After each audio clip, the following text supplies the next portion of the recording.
Hi, everyone. So this week, what was that, March 2nd, Governor Ducey released an executive order that requires all school districts and charter schools to return to in-person instruction by the Monday following their spring break or by March 15th if they don't have a spring break. And this is in accordance with the CDC guidelines that were issued the beginning of February, which requires AZEdNews to make a new dashboard for transmission rates for different counties that will include low, moderate, substantial, or high transmission rates and different guidelines based on where you are with that dashboard. So Sarah and Rico will touch on some of the specifics about what school will look like in your county based on your transmission level on that new dashboard. All right, awesome. So counties with low or moderate transition must open in-person instruction with virtual options if they want to. And physical distancing should be maximized to the greatest extent possible, which is also going to coincide with the requirements for counties with substantial transition or transmission. And they also have the option to reduce attendance to reduce transmission if necessary. Yeah, and then for high transmission schools, elementary schools are going to be open with in-person instruction and virtual instruction options. And then middle and high schools are also in-person instruction and virtual instruction. Actually, no, sorry. And then, yeah, if a school hasn't already been open, they need to do so.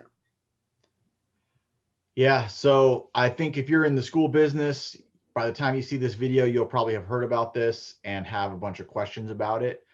We did as well and continue to.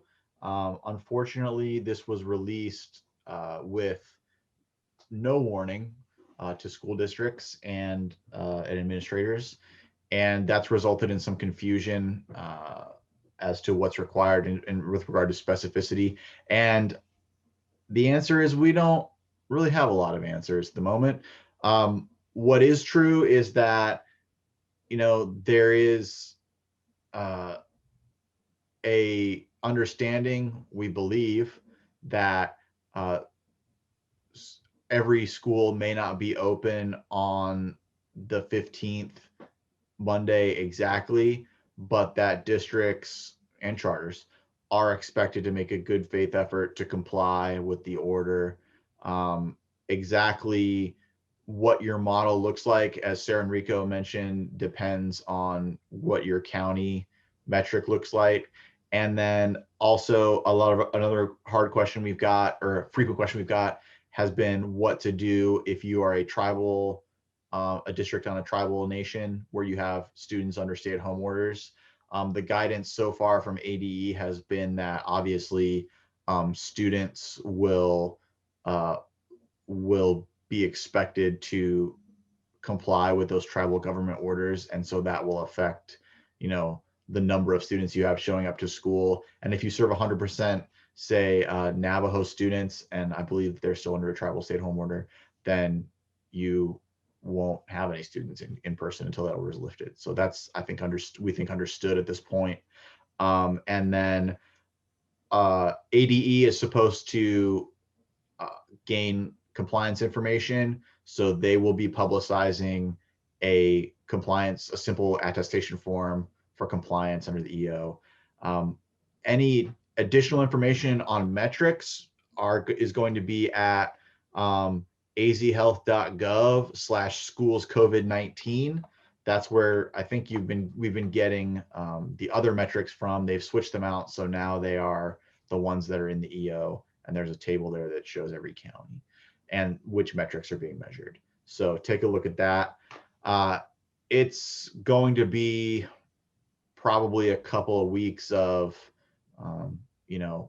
FAQ land until we get all the answers leading up to March 15th.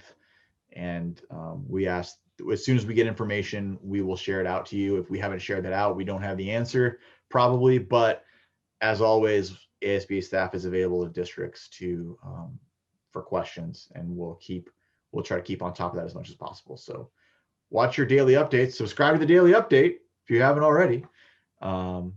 Email us at advocacy@azsba.gov if you want to know how to subscribe, or if you have any questions. that's it for today, I think, for this week.